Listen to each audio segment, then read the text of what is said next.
ഈശോ ഉയർത്തെഴുന്നേറ്റതിന് ശേഷം ആദ്യം പ്രത്യക്ഷപ്പെട്ടത് മഗ്ദലന മറിയത്തിനാണ് എന്ന് നമ്മൾ ബൈബിളിൽ വായിക്കുകയാണ്. എന്നാൽ പലരും ചോദിക്കുന്ന ഒരു ചോദ്യമുണ്ട്, യേശുവിനെ ആദ്യം കണ്ട വ്യക്തി യേശുവിൻ്റെ അമ്മയായ മറിയം ആയിരിക്കുമല്ലോ. എന്തുകൊണ്ടാണ് യേശുവിൻ്റെ അമ്മയായ മറിയത്തെ വിട്ട് യേശു ആദ്യം പ്രത്യക്ഷപ്പെട്ടത് മഗ്ദലന മറിയത്തിനായി മാറിയത്? പലരും ചോദിക്കുന്ന ഒരു ചോദ്യമാണ്. അപ്പോൾ നമ്മൾ ചരിത്രത്തിലേക്ക് പരിശോധിക്കുകയാണെങ്കിൽ ഈശോയുടെ ഉത്ഥാനം ആദ്യ അനുഭവം പരിശുദ്ധ കന്യാമറിയത്തിന് ലഭിച്ചു എന്ന് വിശ്വസിക്കുന്ന ആളുകൾ ഉണ്ടായിരുന്നോ എന്ന് ചിന്തിക്കുകയാണ്. അപ്പോൾ ചരിത്രത്തിലെ ഇങ്ങനെ വിശ്വസിച്ചിരുന്ന സഭാപിതാക്കന്മാരും വിശുദ്ധന്മാരും ഉണ്ടായിരുന്നു എന്ന് നമുക്ക് കാണാം. അതിലൊന്നാമത്തെ വ്യക്തി വിശുദ്ധ അംബ്രോസാണ്. വിശുദ്ധ അംബ്രോസ് തന്റെ രചനകളിലെ പരോക്ഷമായി സൂചന നൽകുന്നത് യേശുവിന്റെ ഉത്ഥാനത്തിന്റെ ആദ്യത്തെ സാക്ഷി പരിശുദ്ധ കന്യകാമറിയം ആയിരിക്കും എന്നാണ്. പിന്നെ നമുക്ക് കാണാവുന്ന മറ്റൊരു വ്യക്തി വിശുദ്ധ ഇഗ്നേഷ്യസ് ലയോളയാണ്. വിശുദ്ധ ഇഗ്നേഷ്യസ് ലയോള തൻ്റെ ശിഷ്യരോട് ഇപ്രകാരം തൻ്റെ മാതാവിനുള്ള ഭക്തിപൂർവമായ പ്രാർത്ഥന മൂലം ഇങ്ങനെ പറഞ്ഞു എന്ന് നമുക്ക് കാണാൻ സാധിക്കും. വിശുദ്ധ ജോൺ പോൾ സെക്കൻഡ് തൻ്റെ പ്രസംഗത്തിൽ യേശുവിൻ്റെ ഉയർപ്പ് ഒരുപക്ഷെ ആദ്യമായി കണ്ടിരിക്കുക പരിശുദ്ധ കന്യകാമറിയമാണ് എന്ന രീതിയിൽ പ്രസ്താവിക്കുകയുണ്ടായി. എന്നാൽ അത് അപ്രമാദിത്വം എന്ന അധികാരം ഉപയോഗിച്ച് പറഞ്ഞതോ സഭയുടെ ഔദ്യോഗികമായ പഠനമായി പറഞ്ഞതോ അല്ല. അതുപോലെ തന്നെ മരിയ വാൾത്താർത്തയുടെ ദൈവമനുഷ്യന്റെ സ്നേഹഗീത എന്നതിൽ പരിശുദ്ധ കന്യകാമറിയത്തിന് ഈശോനാഥൻ ആദ്യം പ്രത്യക്ഷപ്പെടുന്നതായി കാണാൻ സാധിക്കും.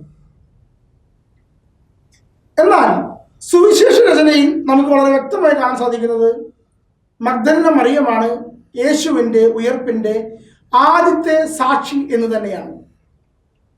മാത്രമല്ല യേശുവിൻ്റെ ശിഷ്യന്മാരുടെ അരികിലേക്ക് താൻ ഉയർത്തെഴുന്നേറ്റു എന്ന സത്യം അറിയിക്കുന്നതിനായി യേശു അയച്ചതും മഗ്ദലന മറിയത്തെ തന്നെയാണ്. അതുകൊണ്ടാണ് മഗ്ദലന മറിയത്തെ അപ്പസ്തോലന്മാരുടെ അപ്പസ്തോല എന്ന് വിളിക്കുന്നത്. കാരണം യേശു ഉയർത്തെഴുന്നേറ്റ എന്ന രഹസ്യം അപ്പസ്തോലന്മാരെ അറിയിക്കുന്നതിന് വേണ്ടി യേശു അയച്ച വ്യക്തി മഗ്ദലന മറിയമാണ്. അപ്പസ്തോലൻ എന്ന വാക്കിന്റെ അർത്ഥം തന്നെ, സ്ലീഹ എന്ന വാക്കിന്റെ അർത്ഥം തന്നെ അയക്കപ്പെടുക എന്നതാണല്ലോ. സുവിശേഷത്തിൽ പരിശുദ്ധ കന്യകാമറിയത്തിനേക്കാൾ പരിശുദ്ധ കന്യകാമറിയത്തിന് ഈശോ പ്രത്യക്ഷപ്പെട്ടു എന്നതിനേക്കാൾ ഉപരി മഗ്ദലന മറിയത്തിന് യേശു പ്രത്യക്ഷപ്പെട്ടു എന്ന് പറയുന്നതിൻ്റെ പ്രധാനപ്പെട്ട കാരണം സുവിശേഷ വ്യാഖ്യാനമാണ്. യേശു ഉയർത്തെഴുന്നേറ്റത് ചരിത്ര വ്യാഖ്യാനം എഴുതാനല്ല സുവിശേഷ രചന നടത്തിയിരിക്കുന്നത്, മറിച്ച് സുവിശേഷ വ്യാഖ്യാനം എഴുതാനാണ്. ഒരു വ്യഭിചാരിണിയായ ഒരു സ്ത്രീ മാനസാന്തരപ്പെട്ട് ക്രിസ്തുവിനോടുള്ള സ്നേഹത്താൽ കുരിശുമരണം വരെ അനുഗമിക്കുകയും അവന്റെ കല്ലറയിലേക്ക് സാപത്ത് കഴിഞ്ഞു വരുന്ന ആദ്യത്തെ ദിവസം തന്നെ അതിരാവിലെ പുറപ്പെടുകയും ചെയ്ത മഗ്ദലന മറിയത്തിന് പാപികളിൽ ഒന്നാമത്തവളാണ് അവൾ എന്ന് കരുതിയിരുന്ന അവൾക്ക് ഈശോ ആദ്യം പ്രത്യക്ഷപ്പെട്ടു എന്നതിലൂടെ പാപികളായ നമ്മെ ഓരോരുത്തരെയും സ്നേഹിക്കുന്ന ഈശോയുടെ സ്നേഹമാണ് നമുക്ക് കാണാൻ സാധിക്കുക. അപ്പോൾ എന്തുകൊണ്ടാണ് വിശുദ്ധന്മാർ പരിശുദ്ധ കന്യാമറിയത്തിനായിരിക്കും ആദ്യം ഈശോ പ്രത്യക്ഷപ്പെട്ടിട്ടുണ്ടായിരിക്കുക എന്നുള്ള അനുമാനത്തിലേക്ക് എത്താൻ കാരണം? ഈ പറയുന്നത് നമുക്ക് വിശ്വസിക്കുകയോ വിശ്വസിക്കാതിരിക്കുകയോ ചെയ്യാം എന്നുള്ളതാണ് വസ്തുത. സഭയുടെ ഔദ്യോഗികമായ പ്രബോധനമല്ല.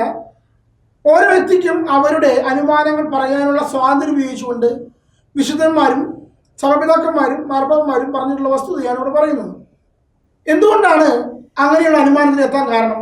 യേശുവിൻ്റെ കാൽവരി കുരിശ് വരെ യേശുവിനെ അനുഗമിച്ച വ്യക്തിയാണ് യേശുവിൻ്റെ അമ്മ മറിയം. മാത്രമല്ല ഏതൊരു വ്യക്തി മരിച്ചാലും ആ വ്യക്തിയുടെ അമ്മ ജീവനോടെ ഉണ്ടെങ്കിൽ കല്ലറയിലേക്ക് ആദ്യം കടന്നു ചെല്ലുക തീർച്ചയായും അവരുടെ അമ്മയായിരിക്കും. അപ്പോൾ ഈശോയുടെ മരണശേഷം ഈശോയുടെ കല്ലറയിലേക്ക് സ്ത്രീകൾ കടന്നു ചെന്നപ്പോൾ അവരുടെ കൂട്ടത്തിൽ മാതാവ് ഉണ്ടായിരുന്നില്ല. എന്തുകൊണ്ടായിരിക്കും മാതാവ് അവരുടെ കൂടെ ഇല്ലാതിരുന്നത്? തീർച്ചയായും യേശു ശിഷ്യന്മാരോട് താൻ കുരിശിൽ മരിക്കുമെന്നും എന്നാൽ മൂന്നാം ദിവസം ഉയർത്തെഴുന്നേൽക്കുകയും ചെയ്യുമെന്ന് പറഞ്ഞ ആ രഹസ്യം, ആ സത്യം ശിഷ്യന്മാർ വിശ്വസിച്ചിട്ടില്ല എന്ന് നമുക്കറിയാം. എന്നാൽ യഹൂദന്മാർ ഈ വസ്തുത അറിയുകയും അവൻ 3-ാം ദിവസം ഉയർത്തെഴുന്നേൽക്കും എന്ന് പറഞ്ഞിട്ടുണ്ട്.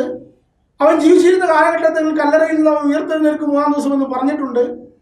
അവൻ ഈ ദേവാലയം നശിപ്പിക്കുക 3-ാം ദിവസം പുനരുദ്ധരിക്കുക എന്ന് പറഞ്ഞത് അവനെക്കുറിച്ചാണെന്നുള്ള വസ്തുത പറഞ്ഞിട്ടുണ്ട്. അതുകൊണ്ട് കാവലേർപ്പെടുത്തണമെന്ന് ബൈബിളിൽ ആവശ്യപ്പെടുന്നത് നമുക്ക് കാണാൻ സാധിക്കും. അങ്ങനെ ഈശോയുടെ കല്ലറയ്ക്ക് കാവലേർപ്പെടുത്തുന്നുണ്ട്. കാരണം ഈശോ പറഞ്ഞിട്ടുള്ള സാക്ഷ്യമാണ് ഞാൻ മരിച്ചാൽ 3-ാം ദിവസം ഉയർത്തെഴുന്നേൽക്കും എന്നുള്ളത്. അത് യേശുവിൻ്റെ ശിഷ്യന്മാർക്കും അറിയാം, യഹൂദന്മാർക്ക് പലർക്കും അറിയാം. അതുകൊണ്ടാണ് കാവലേർപ്പെടുത്തിയത്. അതുപോലെ തന്നെ ഈ സത്യം ഈശോ തൻ്റെ അമ്മയോട് പറയാതിരിക്കുമോ? തീർച്ചയായും ഈശോയുടെ അമ്മയോട് ഇത് പറഞ്ഞിട്ടുണ്ടായിരിക്കുകയും ഈശോയുടെ അമ്മ ഹൃദയത്തിൽ അത് സംഗ്രഹിക്കുകയും ചെയ്തിട്ടുണ്ടായിരിക്കാം. അതിനാൽ തന്നെ യേശു ക്രിസ്തുവിൻ്റെ ഉയർപ്പിൻ്റെ ആദ്യ ദർശനം ഒരുപക്ഷെ ആദ്യം ലഭിച്ച വ്യക്തി പരിശുദ്ധ കന്യകാമറിയം തന്നെയായിരിക്കും. അത് തന്നെയാണ് മരിയ വാൾത്തോർത്തയുടെ ദൈവമനുഷ്യന്റെ സ്നേഹികതയിൽ നമുക്ക് കാണാൻ സാധിക്കുന്നത്.